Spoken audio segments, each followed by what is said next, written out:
All right. Good afternoon, PRECAL class. I want you to disregard this information over here. This is not for you, so I'm just going to work in this space provided here.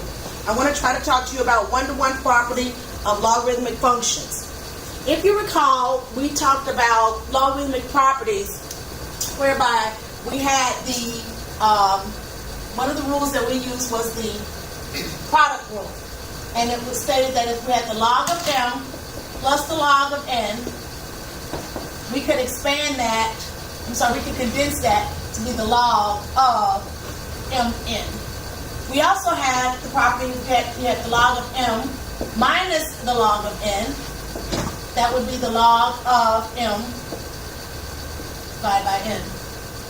We also had this is the product rule, this is the quotient rule, and then we had the power rule, where we had the log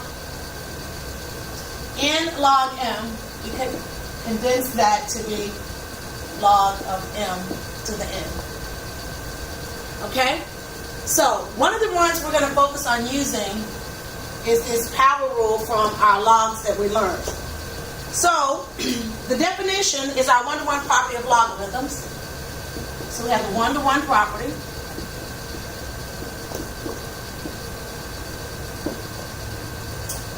Of logarithmic functions. I'm just going to put log functions. It states that the log of b to the x equals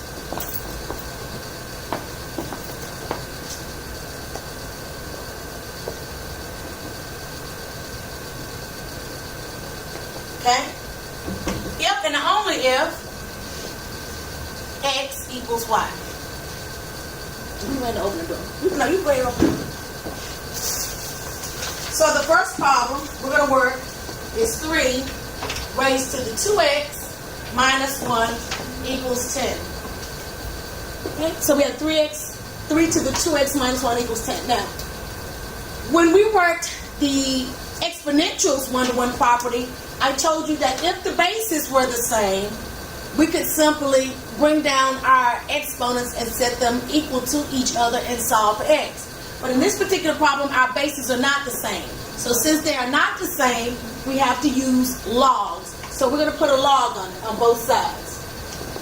So I would have the log of 3 to the 2x minus 1 equals the log of 10. Okay? Now I'm going to use this property,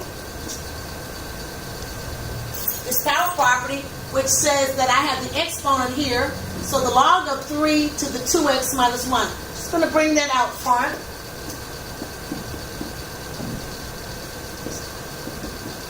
Equals the log of 10. Okay, now this 2x minus 1 is multiplied by that log in the same way that we brought the n down front of the log, and this n is also multiplied by log m. So, because they are multiplied, if I want to solve for x, I can divide both sides by log 3, and I'm left on the left side with 2x minus 1 equals log 10. Sorry, I'm getting ahead of myself.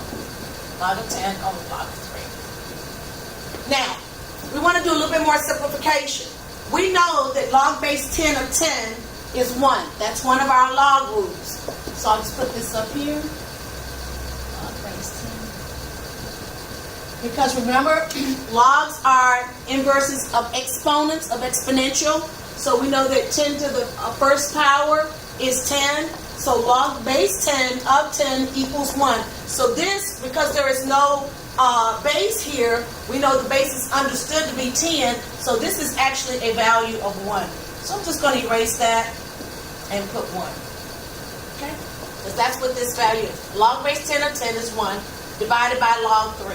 Okay? So again, I just divided both sides by log 3, and I just converted this to a value to make things a little bit simpler for me as I continue to try to solve for x. So now I'm going to add 1 to both sides. So I have 2x equals 1 plus 1 over log of 3 Okay? Now, I'm almost there. Solving for x. I'm going to divide both sides by 2. So when I divide this by 2, I'm sorry. I'm going to make this 1 over 1. This is 1 over 1. This is 1 over log 3. I'm actually having to divide them by 2 over 1. Now, that's a complex fraction. But when I take that fraction and flip it up, the 2 will go to the denominator. So I'm really, in essence, need to put that 2 in the denominator here. So 2 times 1 is 2. So I'm just going to put this over 2. And when that 2 goes in the denominator there. So I just really simplified that complex fraction. That's all I did. And so all I did, once again, is I divided this side by 2.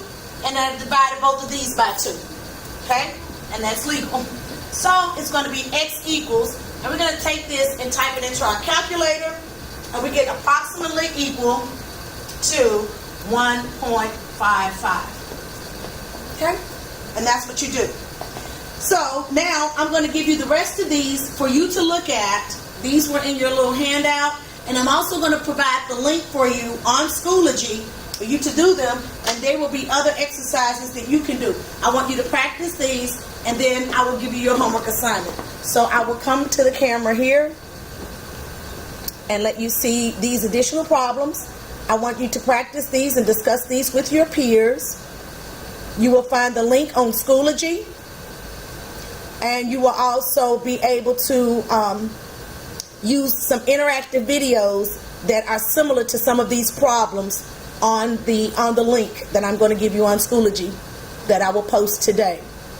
So again, you can pause and write these problems down, discuss them with your peers, and I will have some homework assignment for you to do and submit before you leave today on Schoology. Okay, thank you kindly.